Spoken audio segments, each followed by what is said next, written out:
از بالای پارچه که بریدی 15 سانت میای پایین، یه خط میزنی میشه رأس اون چیزه، خطه. لوزیه.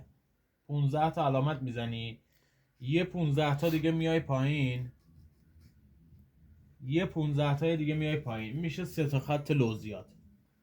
بعد این برم خطای بالا از این 15 سانتی که وسط رو پیدا کردی یه 15 سانت میزنی واسه بغل، لوزی بغل، یه 15 تای دیگه این ور میزنی، یعنی میشه 3 تا خط، 1 2 3 تا خط میشه، یه 15 تا با این، یه 15 تا با این.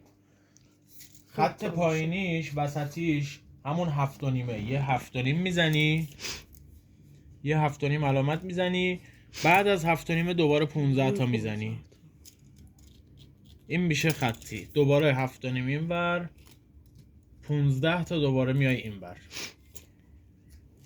دوباره 15 تای پایینی، خط پایینی مثل بالاییه، یه 15 تا این ورم، یه 15 تا، این میشه لوزید. بعد لوزید رو شکلشو درست میکنی، درست میشه در اصل 2 تا دونه لوزی، 2 تا شکل لوزی میشه.